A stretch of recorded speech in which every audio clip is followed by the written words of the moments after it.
very much for joining the event today. It's great always to see colleagues and member of the chain and Order Mondial online.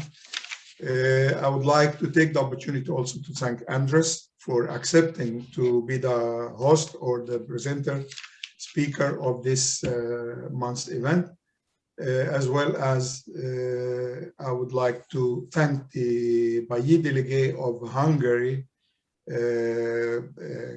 Katalin Pinter.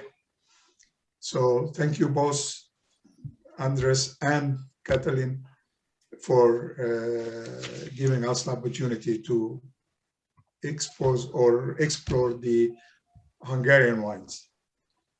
Tal, the floor is yours to introduce Andras in a professional way. Okay, thank you so much. Just a few reminders. Some of you, of course, know it all about.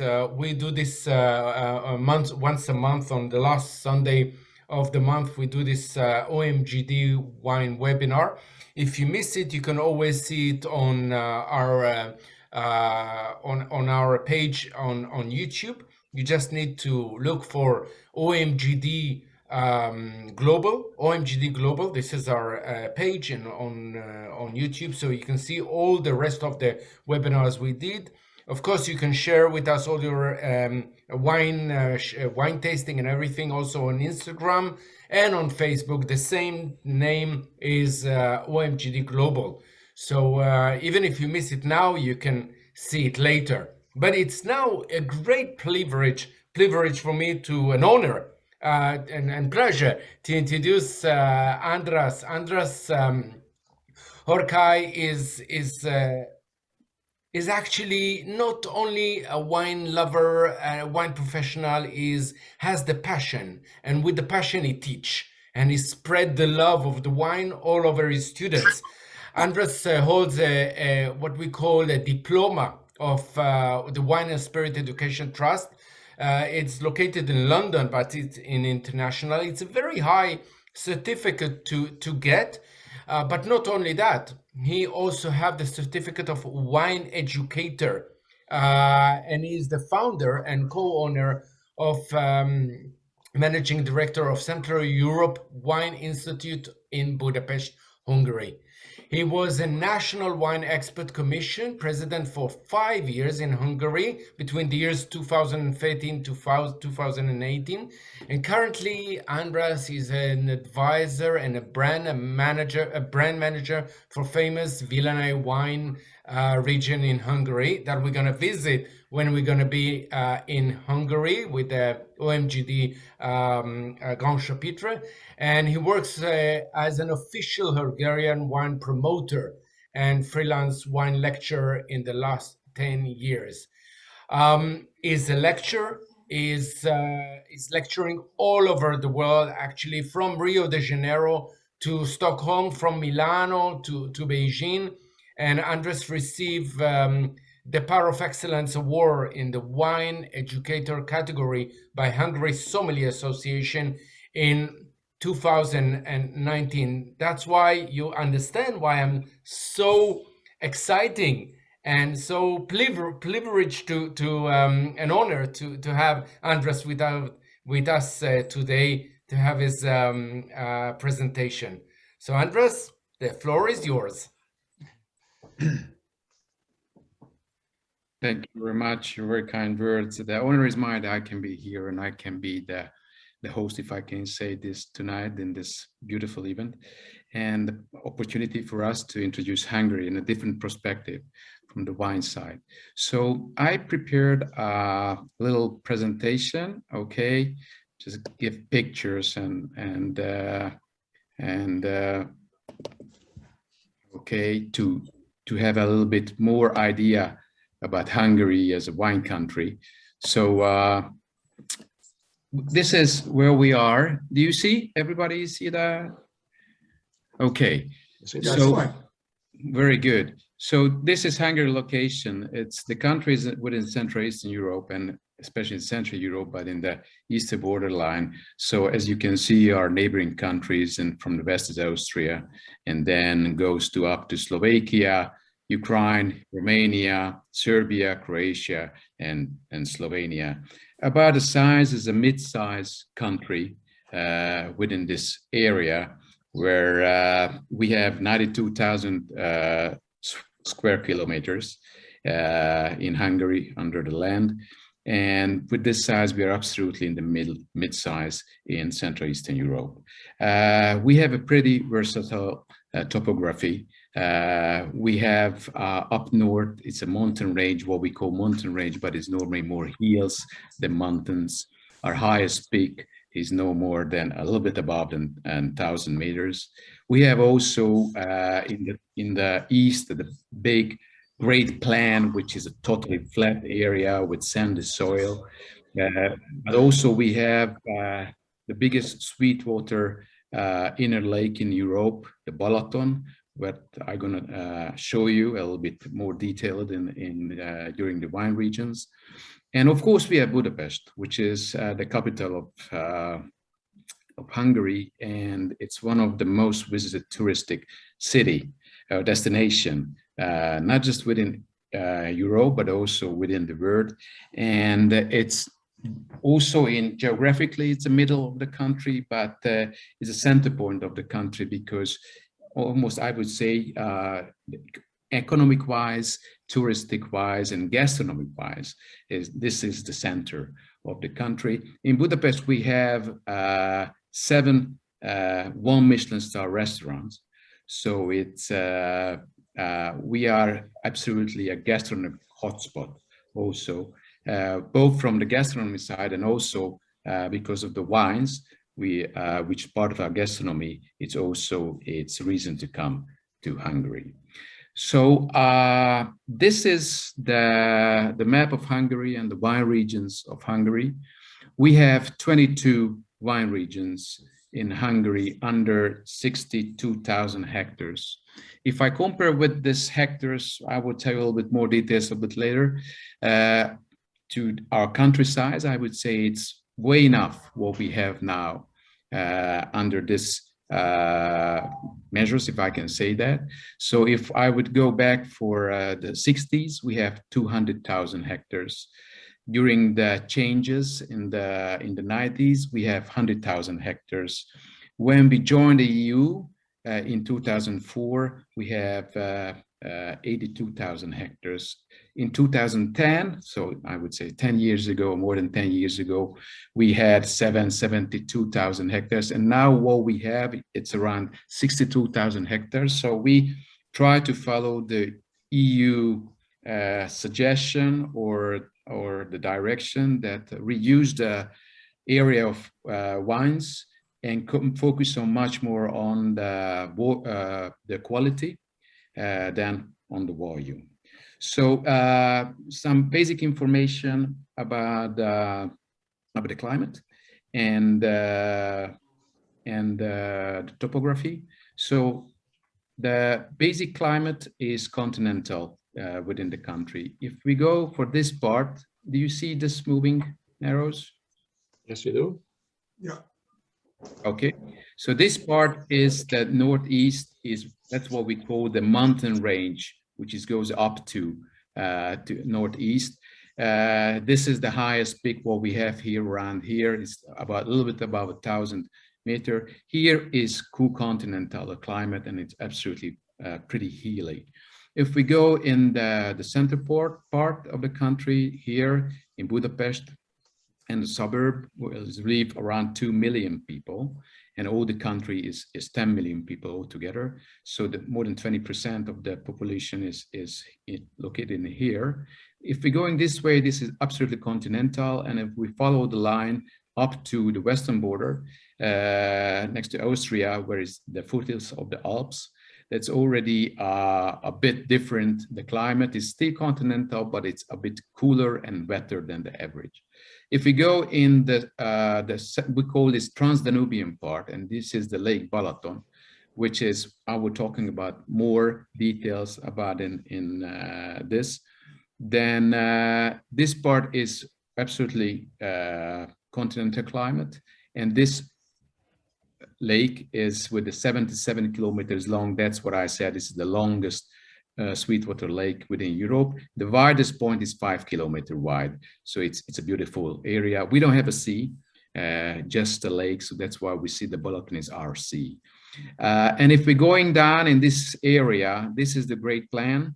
What we can see, this is a totally flat area. It's a quite huge area of Hungary, whereas mostly it's an agricultural area, and it's the climate is totally continental. And if we're going down to the south, next to the Croatian border, the topography is going to be again a little bit hilly, less hilly than the northeast side. But it's, I would say it's 450, 500 meters around the hills, bigger and smaller hills. And the climate, we call this, it's continental with the sub-Mediterranean influence. But frankly speaking, the last 10 years, it shows much more, it's already sub-Mediterranean than continental. It's pretty dry and it's quite hot. If we just compare the last year or check the last year, during the growing season, in terms of grape, from June to August, we haven't had any rain, even a drop, almost for 3 months. So the climate change, the global warming, it's a real issue in Hungary, just like then in everywhere else in Europe.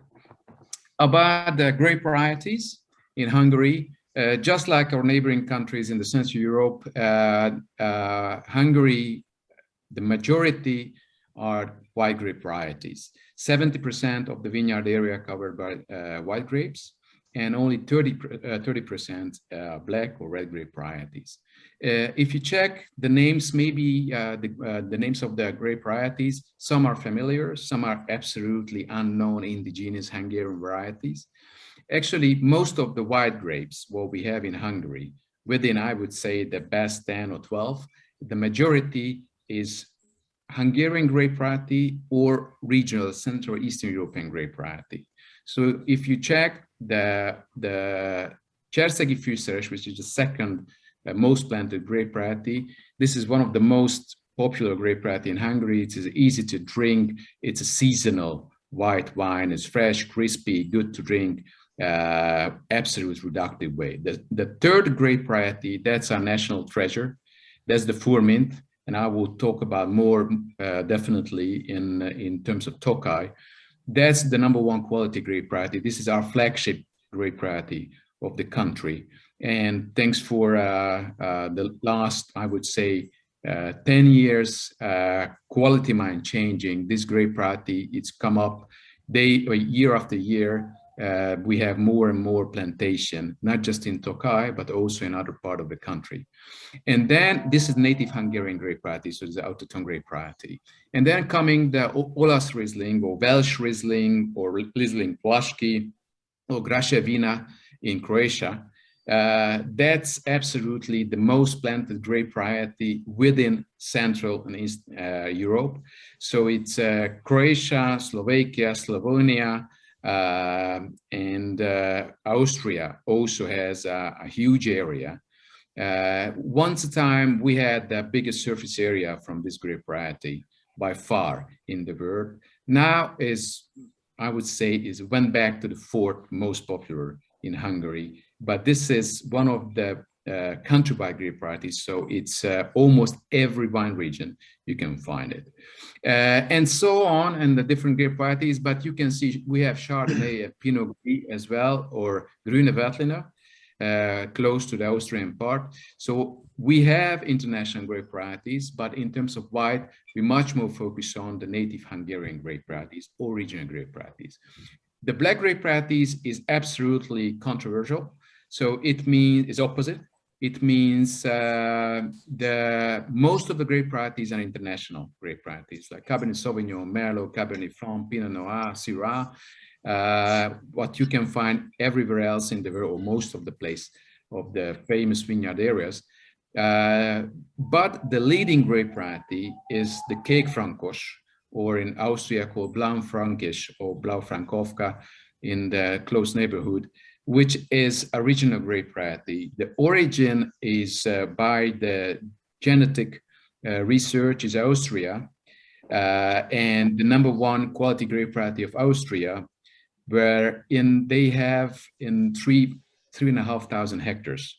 In Hungary, we have almost 8,000 hectares with this grape variety. So the Blaufränkisch, even if it's Hungary is a white country, the most planted grape variety above all different grape varieties. So we have more than the white grape varieties, for example, Bianca, which is a little bit more than 5,000 hectares. So K. Franco is also a country-wide grape variety you can find everywhere. We produce from that a beautiful, crispy, fresh rosés, and also it's very structured single grape variety wines or regional blends like Bickaver or Blaufränkisch, Bickaver or Boesblad. And there is also, of course, the very famous and well-known Cabernet families, the Cabernet Sauvignon, the Cabernet Franc. We have also Merlot. When we go down to the south, it's more and more popular. And the Cabernet Franc, that's a little bit more important for us, if I can say that, because we have a wine region called Villány, where it's the #1 grape variety in terms of quality, grape variety, and it has a huge importance there. About the Hungarian grape varieties, frankly speaking, within the 10, we don't have it. So all regional, like Zweigelt, Portugieser, also Blaubogre, also or Kadarka, which is with by the heart, we would say it's Hungarian grape variety, but the reality is much more a grape variety which is originated from Turkey, from actually the Ottoman Empire, not from Turkey, but Ottoman Empire. And during the Ottoman occupation, it get into the countries in Hungary and spread all over the Balkan Peninsula. So this is the grape variety, what we have, and this is the basic data, what we have in Hungary. So we have 62,000 hectares, and it's absolutely appropriate for a size of country like Hungary. Sometimes we are wondering, how about if we would have the size as the 60s with 200,000 hectares. With that, we would be the 5th or 6th biggest wine producer country of the world. But I would say it's not necessary. In that time, in the 60s, Hungary was the main supplier of the Eastern European countries, the ex-socialist countries. And we have a significant volume production. So not quality, but let me say it's mass production. And with this 62,000 hectares is much more appropriate for a local consumption and also for the export market. And we can focus on much more on the quality instead of the volume. Our production is 2.5 between 3 million hectoliters, which I would say the average is somewhere there. With that number, we are in the 15 in the world. In some years, for example, 2 years ago, or 3 years ago, 2018 or 19, we have above than 3 millions. With that, we almost jumped into the 14th, 13th position. But this is, I would say, somewhere in the middle between the 10th and 20th position in Europe. Our annual consumption totally is around 2.4 million hectoliters. So you can see we don't consume all the Hungarian production, but the majority of the domestic production goes to the domestic market.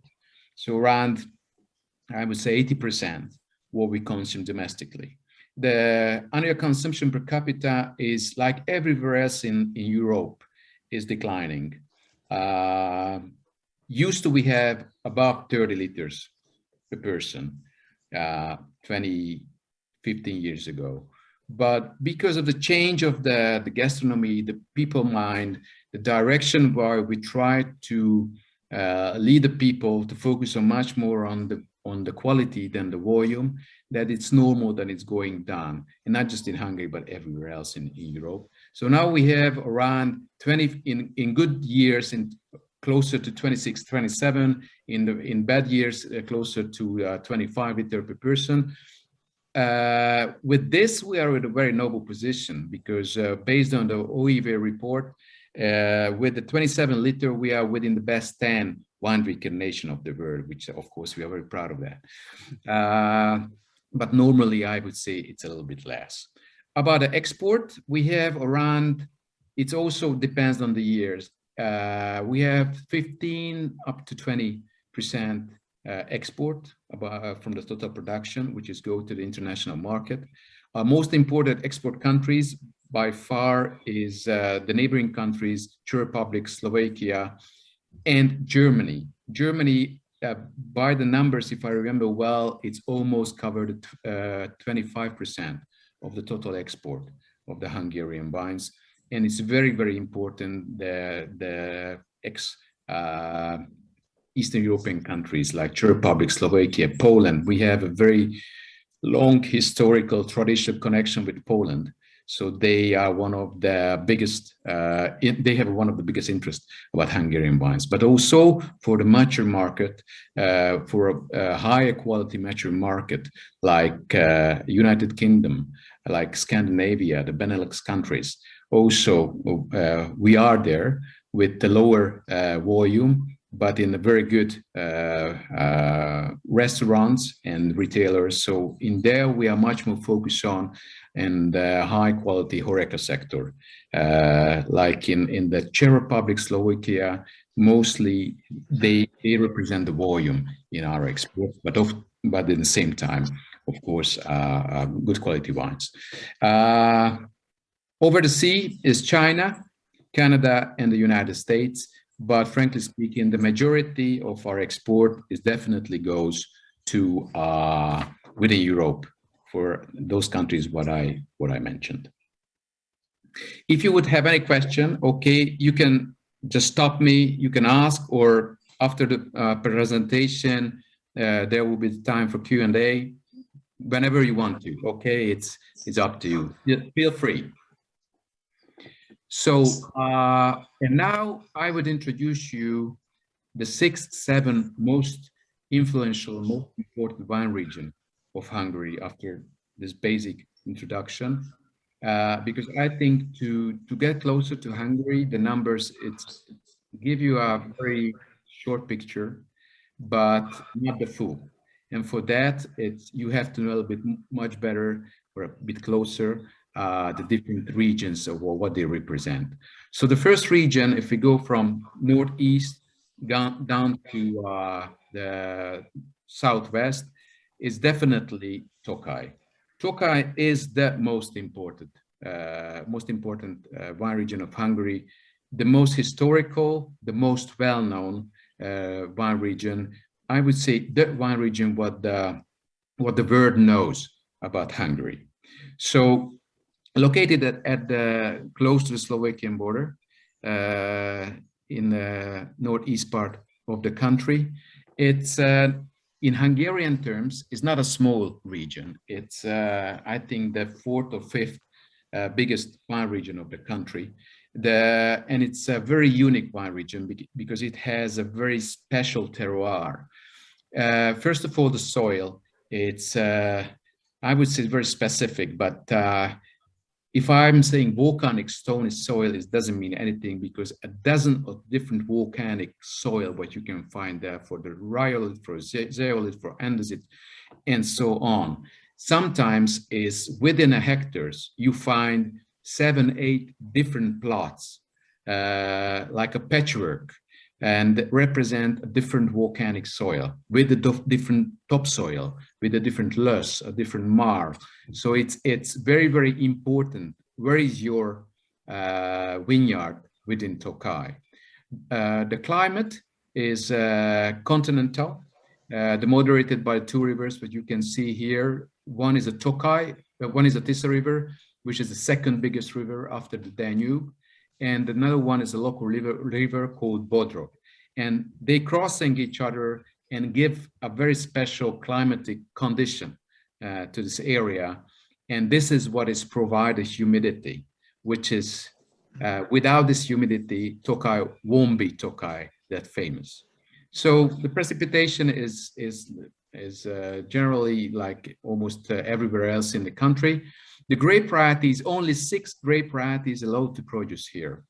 I mean, plant. You can have more, but under the Tokai, under AOC of Tokai, what we call OEM, it's only 6 grape varieties allowed to planted.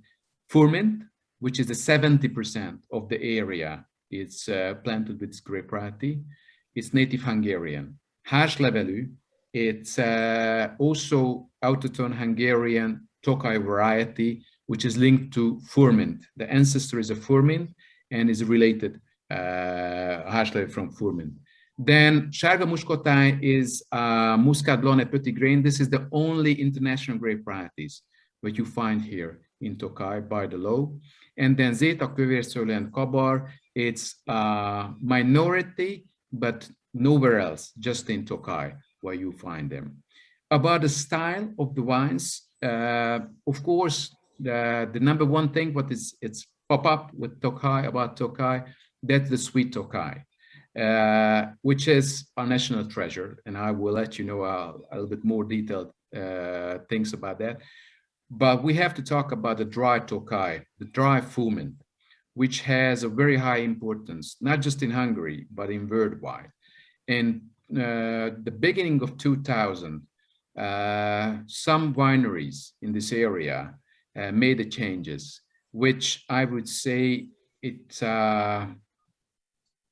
created a destiny and the direction to Tokai to convert from the total sweet production into a part of dry production, because they realize or recognize that the Furmint-like grape variety, it has so huge potential, not just in Hungary, but international wise, that they have to push also the dry Tokai.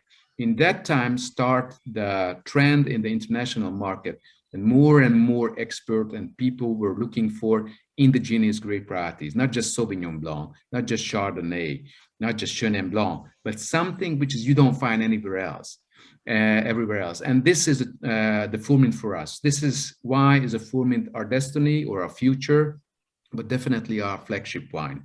And this is why we get so many good impressions from outside the country, that we have to push this grape variety like a dry, bone dry, white quality wine. So most of them are, I would say, produced reductive or both in oxidative way. So aged in oak is definitely the style of the great dry Tokai wines is a little bit touch of oak aging, which is give them extra potential in the bottle and extra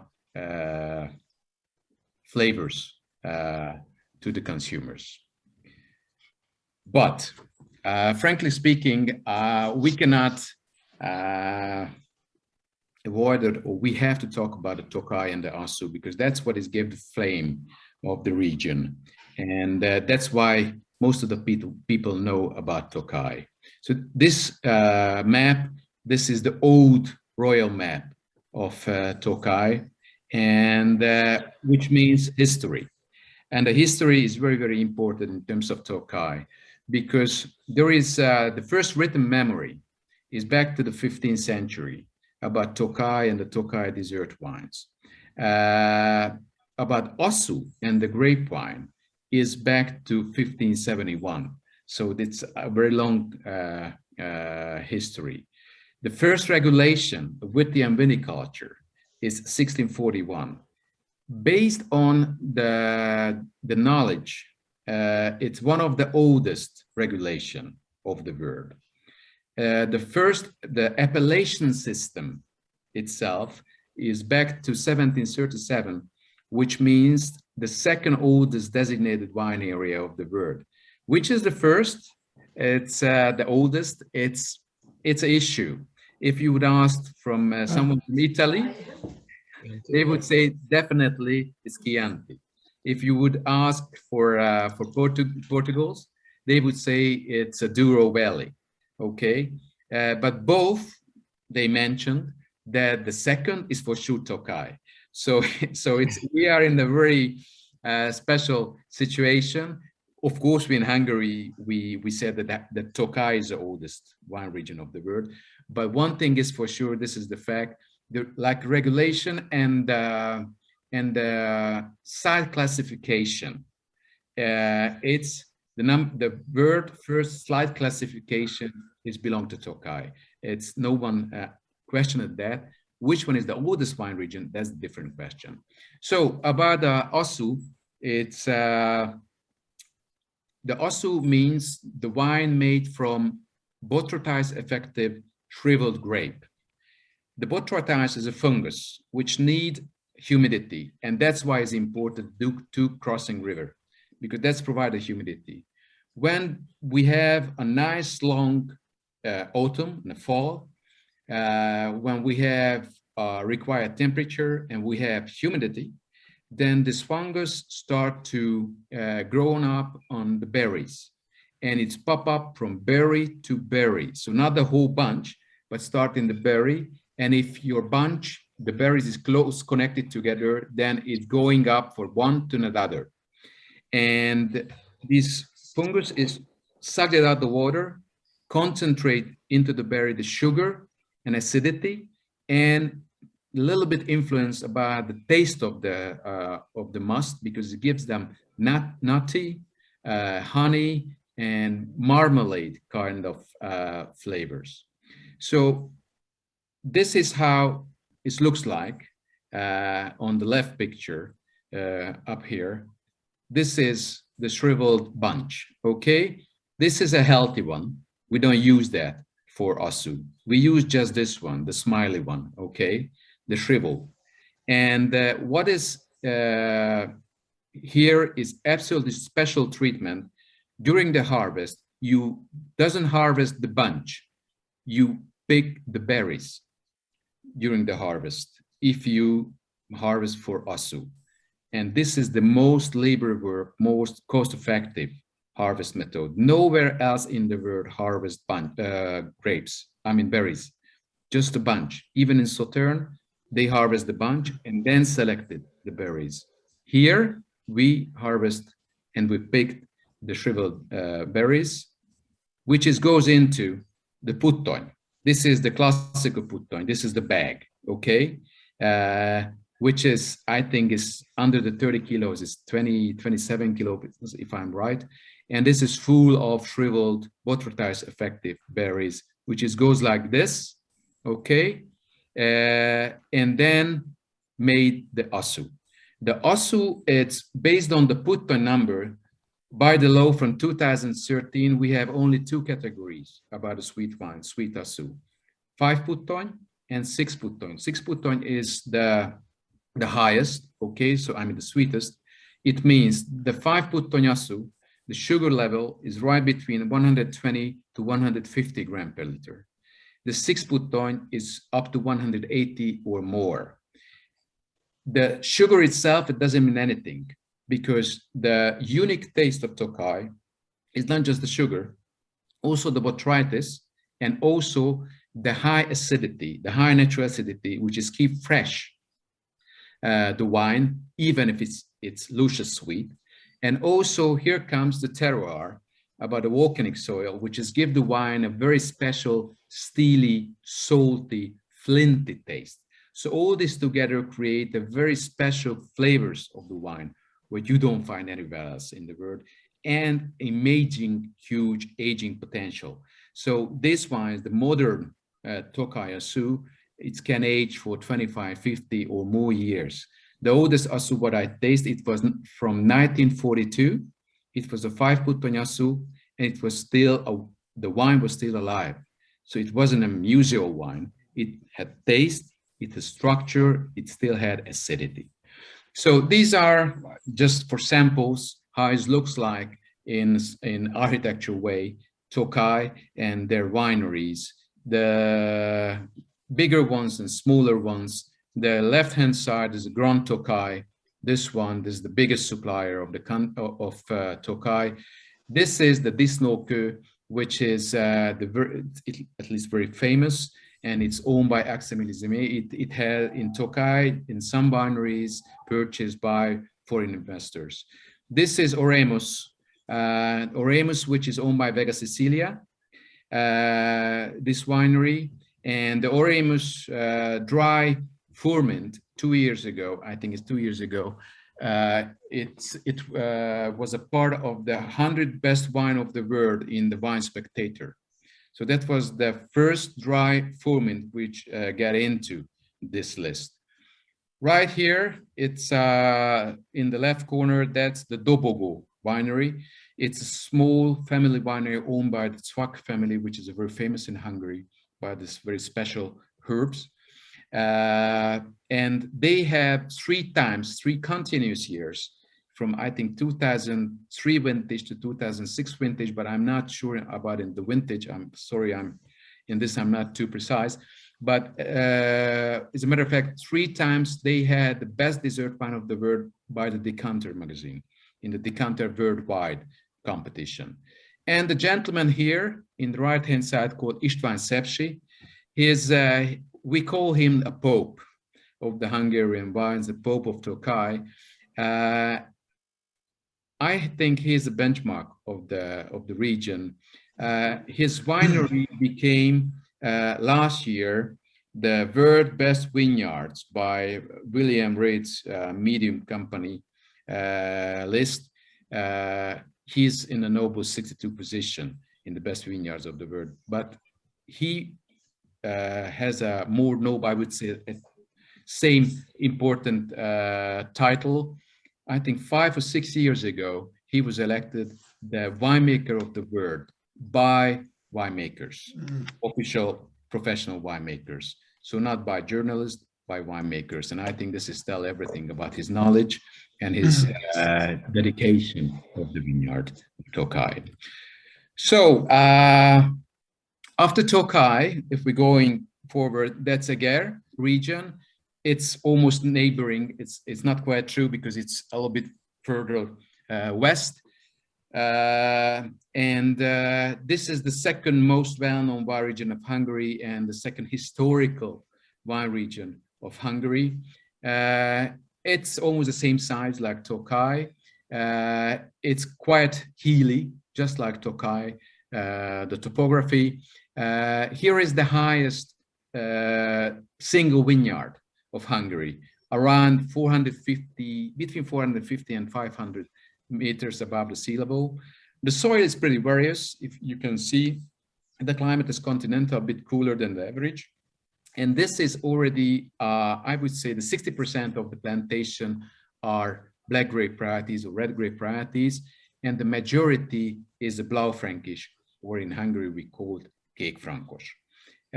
Also, they have white grape varieties, as you can see, mostly Hungarian or regional grape varieties. But the importance of this region, Eger, is definitely the regional blend, red blend, the Boesblad, which is a traditional regional blend, which you can produce only in 2 wine regions in Hungary. One in Eger in the north and one down to the south in Szekszár, but you probably going to visit during your visit here in the fall. So the Boesblad is a traditional regional blend, and by the law, it's the majority of at least 4 grape varieties has to contain the blend. The majority has to be Kékfrankos, okay? And no others can be more than 30% from each.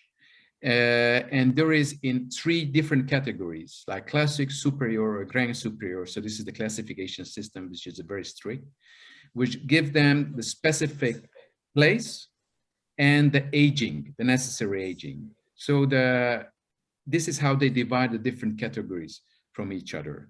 The Boesblad has, I would say, a kind of negative name back to the 60s up to the 90s, because it was the benchmark of the Hungarian mass production. That's what we deliver everywhere within the world.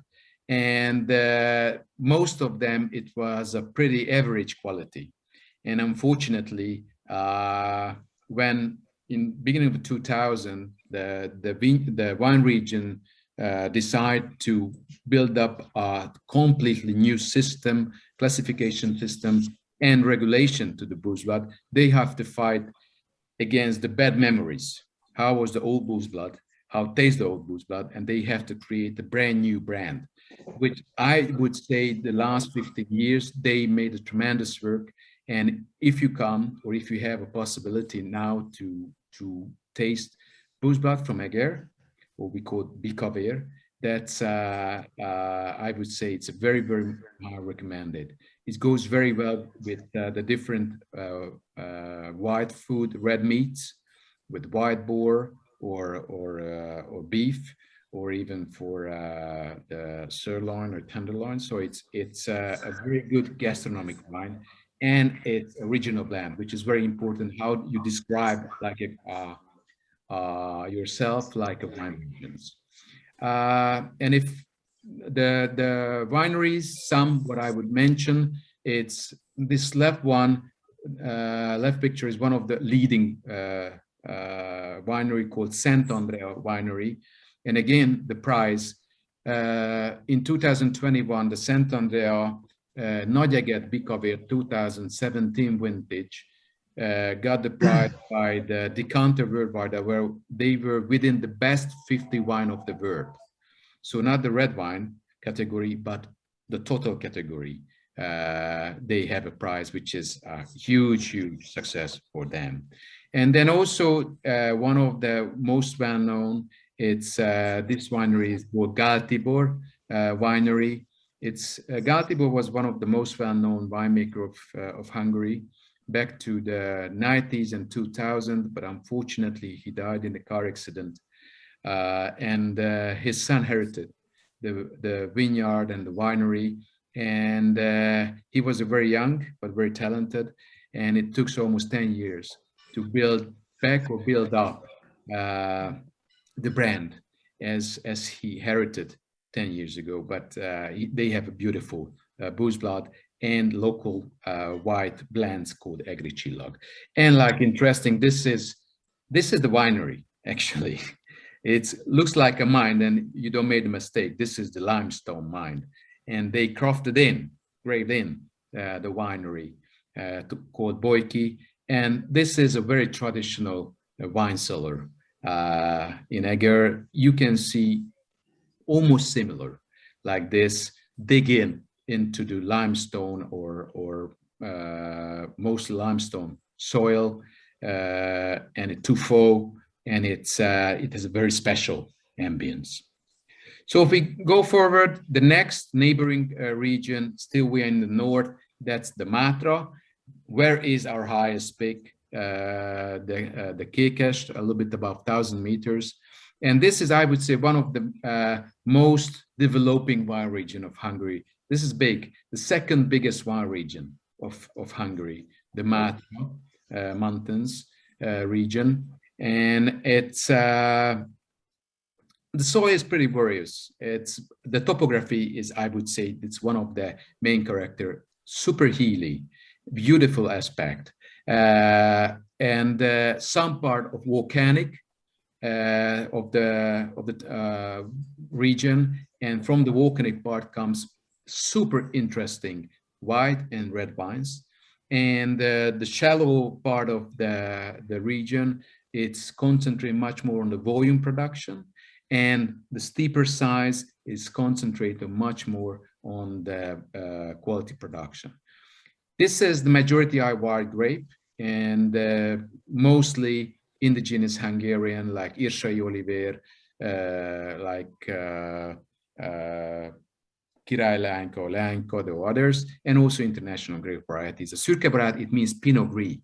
That's our Hungarian name of the Pinot Gris. So that's also, you can find here some internationals like Traminer, Traminer, or Sauvignon Blanc. And also they have red grape varieties, Kék Frankos also. Definitely the most planted here is no doubt, is no question, like everywhere else in Hungary, that's the #1 grape variety. Mostly the wine style here is crispy, easy to drink, very fresh, good to drink, seasonal white wines.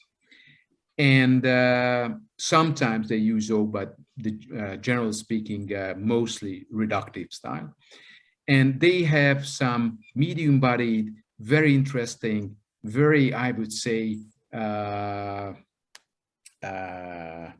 stony, flinty taste, mineral characters, red wines, because of the volcanic soil.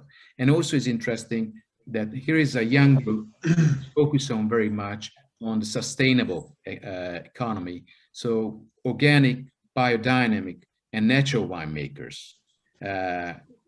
What you can find here, it's at least dozens of different winery try to convert their area into that place. And then we arrive to the Lake Balaton. The Lake Balaton is it's a huge area. It's 62,000. Oh, sorry, it's almost 10,000 hectares. Now it's just 8,500. But it has a center location in the country, as you can see. There is a north and south side, or north or south shore of the lake. It goes from east, north to west, south, or southwest to from northeast. And we distinguish the north shore, or north side, and the south shore, or south side of the lake. It's 6 different wine regions within one region, and it's totally different. That's why we distinguish the northern line, the northern side, and the southern side. The north side is totally hilly. It's full with volcanic, ex-volcanic erupted mountains or hills, already just hills, with around 400 and 600 meters above the sea level. But if this is called Badacsony Mountains here, and behind it, here is another peak, just you don't see it. Here is also an ex-volcanic erupted hill. So this is like in an area where everywhere you can see the trace of the volcanic, ex-volcanic activity. It's beautiful, it's really amazing. And the front of the lake, which is reflected back, the heat and the sun, which is warm up the soil and gives some extra power of the wines. This is a little bit more shallow place, but same in the north part. This is we call Badacsony, this part. This is we call Balaton Felvidék, which is the highland of the Balaton. It's right behind the Badacsony. This is we call Füred-csopak. This is the city name where around located the vineyard area is a bit more shallow, more open up for the lake. And the right-hand side of the corner, it's a little bit further up. It's literally is not part of the lake, but like but it's the part of the region. It's called Somló. That's the tiniest region of the Balaton and almost of Hungary. It's the pure rock. Some places no subsoil, is no topsoil, just volcanic tuffeau. So can you imagine when you have a winery top of that, where is the wines on the pure rock stood up, and which is interesting. This is the location, the #1 sparkling company in not volume but in quality wise, called Kreinbacher winery. They prized twice, I think, with non-champagne category, the best sparkling of the world. So they are very well known and very, very emblematic wineries. And this is how it looks like from the North Shore. It's a classical winery with a beautiful view to the sea in Füred-csopak region called Szent Tamás. This is a very modern way of the architect way of the winery. It's actually it's got an architectural prize in Badacsony. This is behind the volcanic mountains called Gilvesi Winery with the view. I think if if you would have a time, you must come to here and visit these wineries, because the view what you have, it's you get wine, you get view, you get ambience, you get everything what you need for your life. So it's really amazing. And like a chateau, okay, so this is like in France, like in somewhere in the France vineyards, you can find also this flamboyant artistic way as well. The southern part of the lake is different because it's more shallow. You can see this way, this is the north part here, the North Hills, the ex-volcanic surface.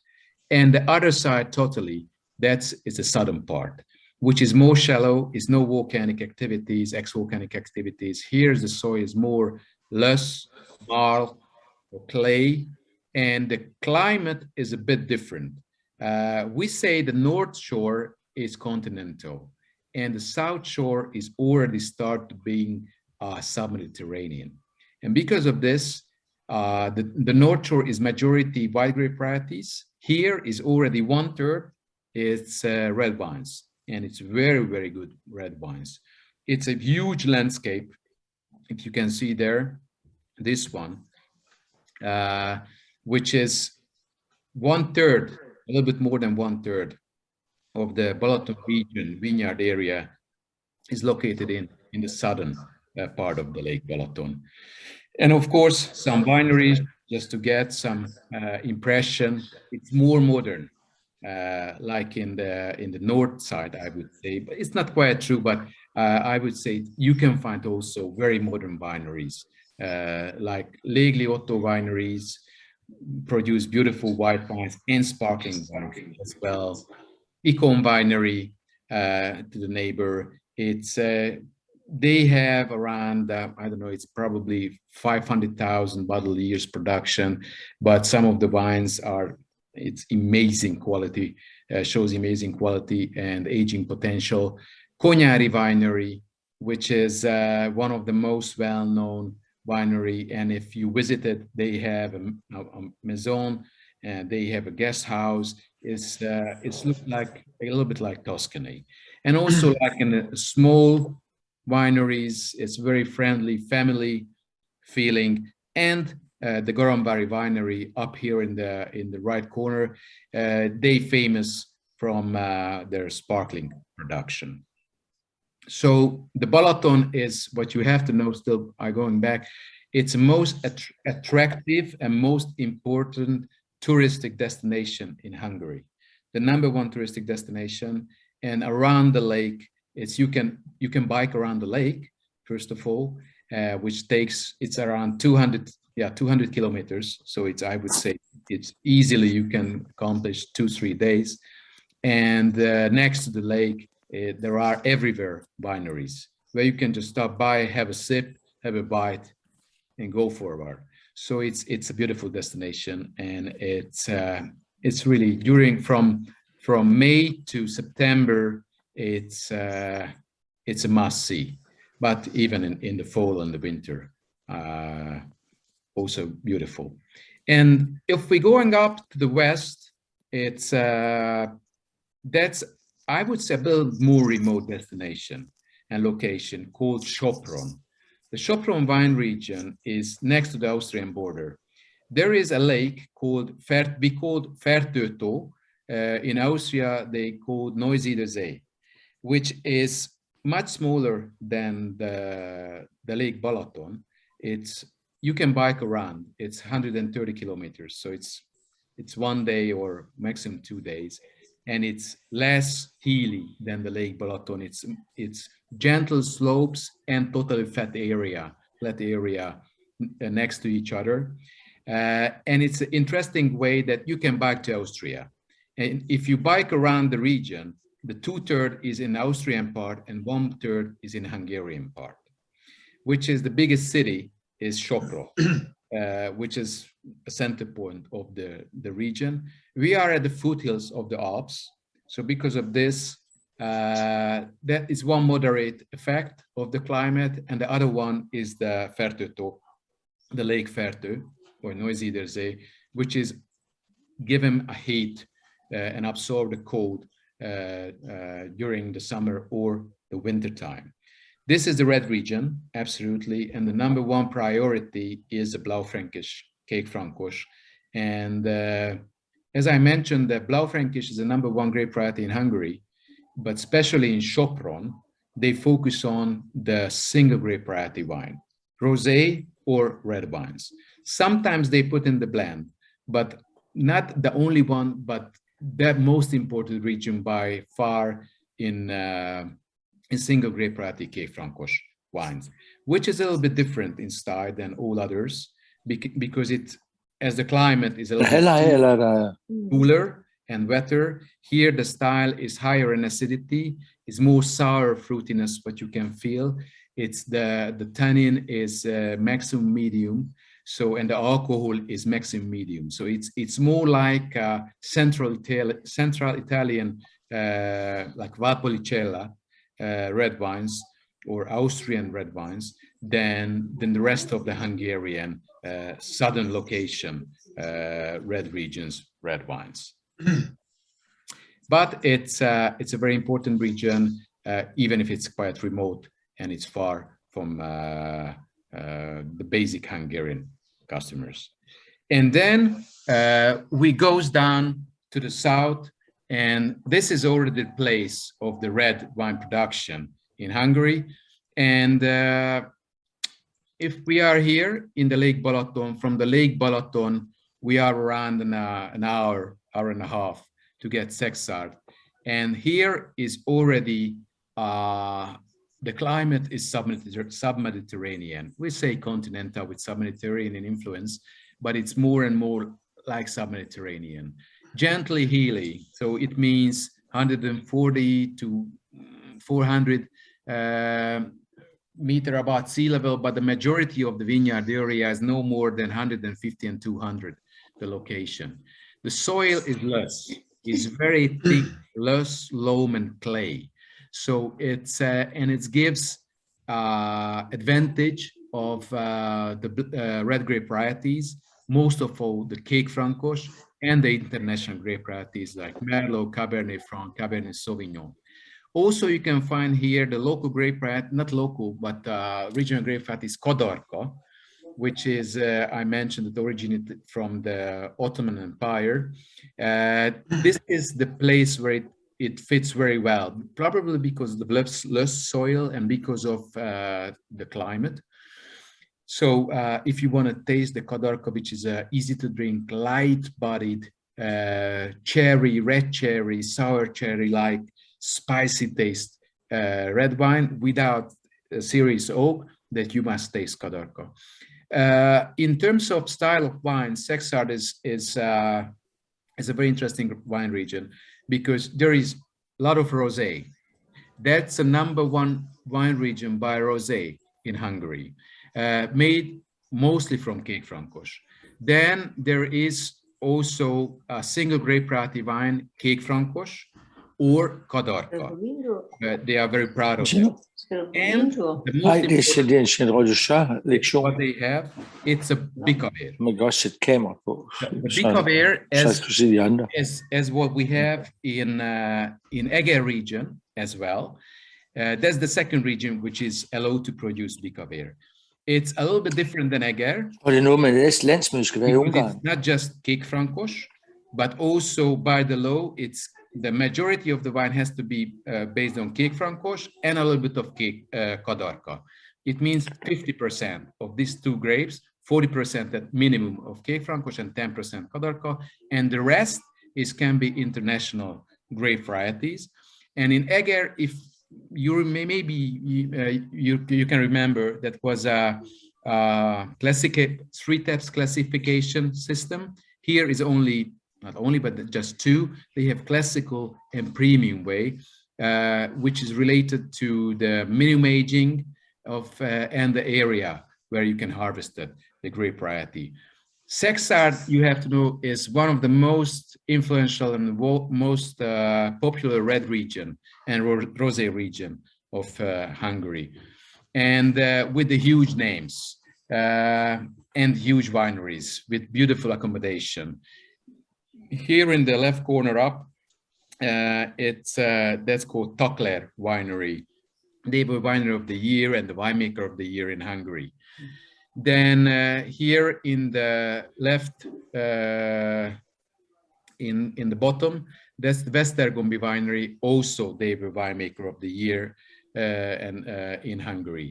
Then if we go to upright, that's called Eszterbauer Winery. Beautiful, elegant, very sophisticated red wines, what they have.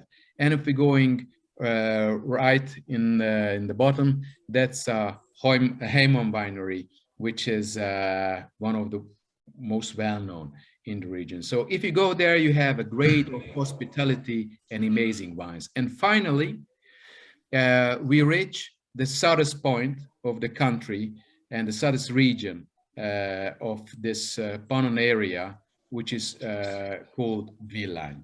Villány is, I would say, bottom of my heart, and I'm working with them. But frankly speaking, if I want to be honest, probably the most popular red region and the #1 red region in Hungary, based on the customer's experience and verdict. It's a mid-sized region next to the Croatian border. The picture behind me, it's in Villány. Moderate hilly, the topography, almost everywhere. There is not really a flat area. It's between 150 and 300 meters. The vineyard areas, almost everywhere. The soil is pretty mixture of limestone, loess, clay, brown forest soil. So it's a nice combination, and it's one thing is for sure, it's perfect for the red grape varieties. The climate is sub-Mediterranean. It's a little bit, I would say, if I'm going to there, always this sunshine, and it's literally almost true. It's a couple of days ago when I went there, he was freezing cold. I mean, really minus, I don't know, 5 or 6. When I get, it's early morning, when I get there 9 o'clock, there was +3 and sunshine. And during the day, it was almost 15-degree difference between there and Budapest. So that's why we say it's a 2 hours ride on the highway, but the climate is totally different. So it's the majority, just like in Sexard, further up, is red grape varieties. And here it's the international grape varieties are the kings, and especially the Cabernet Franc.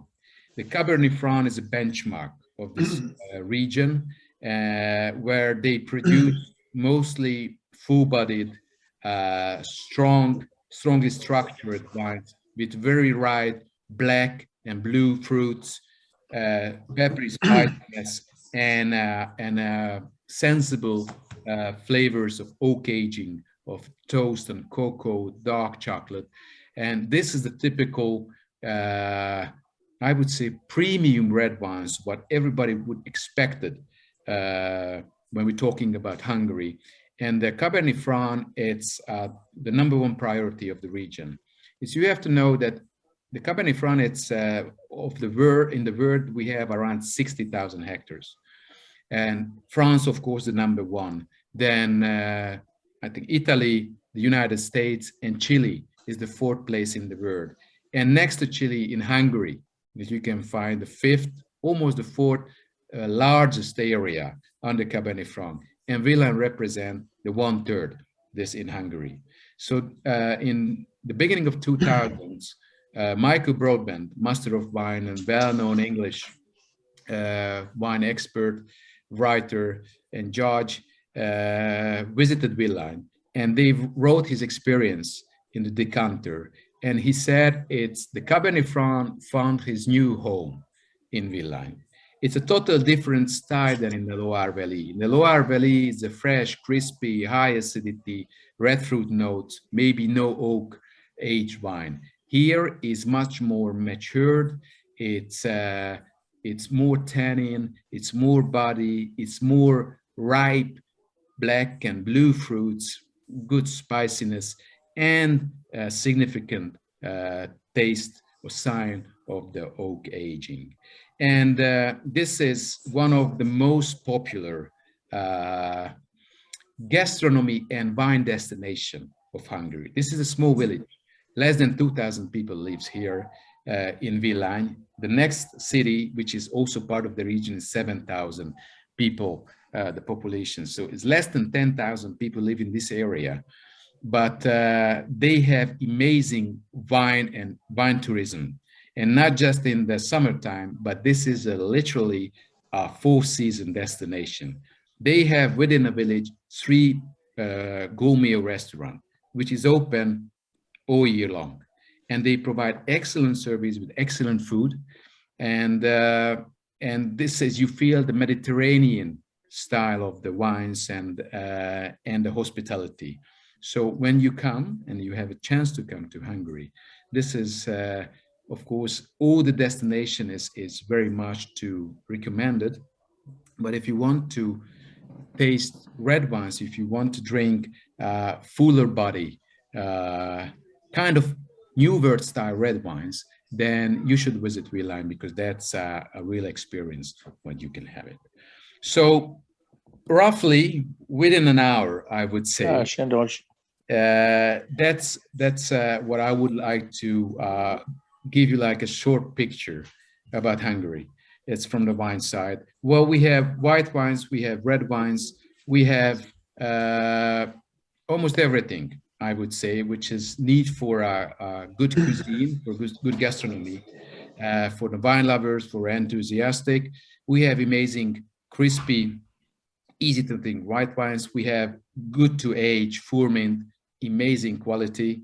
We have very good rosés, and we have brilliant medium-bodied Búzsblat based on Kék Frankos and Szexárd Villány full-bodied age-worthy red wines as well. And if somebody would like to have sparkling, then we had the World Champion Sparkling.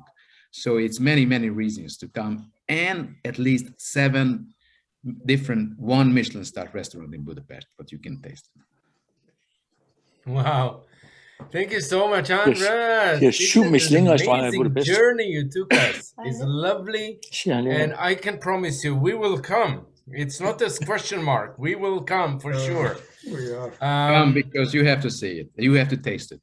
Yes, yes. No, it's really with the picture, the landscape, it makes us hungry to go to Hungary. So really would love to come and visit. Before I open for some question, I have 2 really quick questions. First of all, if you can pronounce slowly the grapes that you use for the Tokaj, because you said it's very, very unique, and I want to learn how to pronounce it. Okay. And if we're speaking about Tokaj, you know, Tokaj is like, for me, is one of, not the best, maybe the best sweet dessert wine in the world, but not many people know how long they can keep it. And because we have some Tokajs from different years, from different producers. So if you can a bit elaborate that, I'll thank you. It's Tokaj, 6 Tokaj grape varieties, which is allowed. Okay, it's 5 Hungarian, indigenous Hungarian grape varieties. Furmint, yes. Hárslevelű. Hárslevelű. This is in English, they call linden leaf, but it's hárslevelű. Okay. Kabar, Zeta. Zeta, yeah. Kövérszőlő. Kövérszőlő, it means fat grape. Oh, okay. Okay. And sárga muskotáj. Sárga muskotáj is a muscat blanc.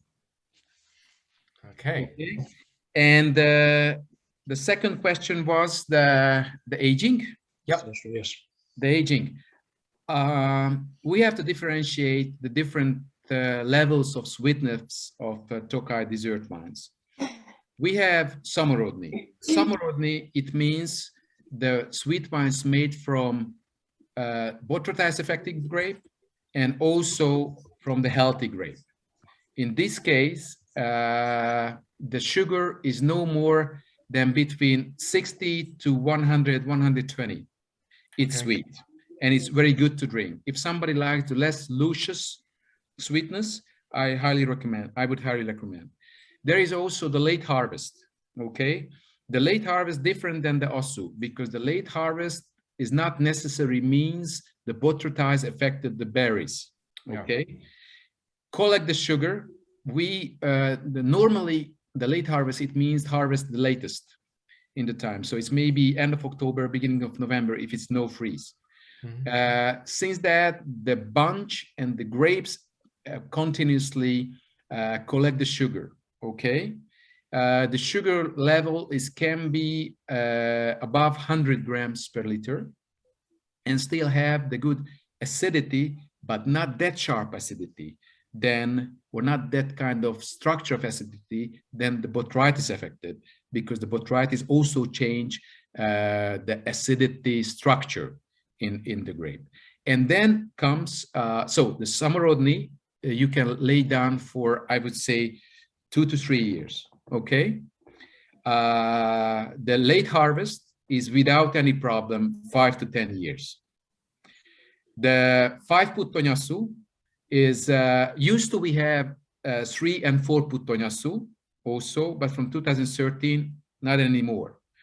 So 5 Puttonyassu and 6 Puttonyassu is you can lay down without any problem for, I would say, 10 to 25 years. It's the sugar level is so high, the acidity is so much, and the minerality, the mineral elements, yeah, it give aging potential, longevity for the wines. So that's why you mentioned that the Tokaj Asu is different than others. Yes, it's different because no one else has that high acidity, and no one else, no other categories had that mineral notes than Tokaj Asu. Thank you so much. Really, really informative. Thank you. Any questions? Any more questions?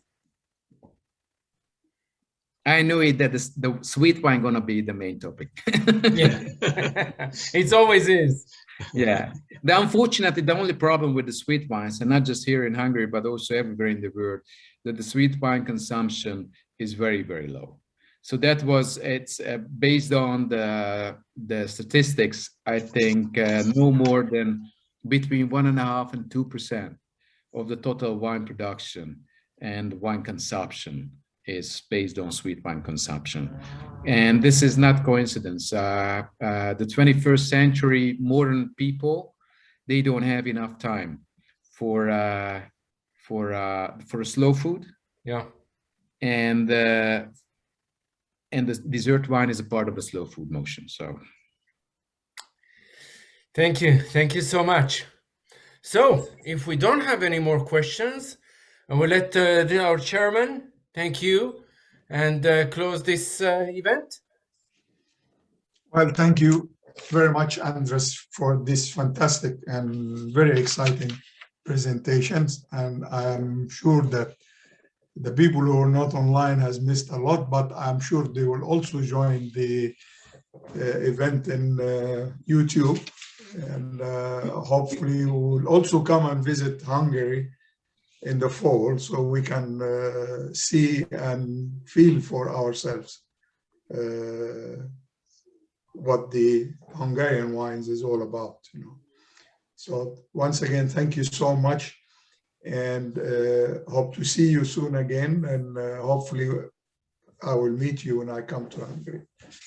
Thank you much. The pleasure was mine to introduce Hungary, and really it's anytime if you would come Hungary, especially in September, hopefully. Thank you.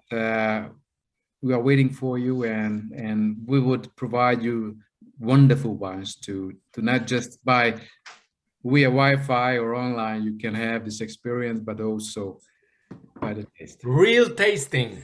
Absolutely.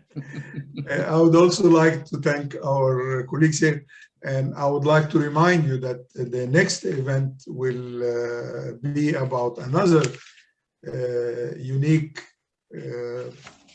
region. It comes from Slovenia, and it will be on the 27th of February, so please don't miss it. It is kind of an interesting region as well, you know, that not so many of our members knows about it, you know, so we look forward to see you again, and thank you so much for this time. We look forward to see you next month's event as well. Thank you. All the best to you, and goodbye. Thank you. Bye-bye. Thank you very much. Thank you. Bye-bye. András, szuper voltál, köszi. Nagyon szépen köszönöm.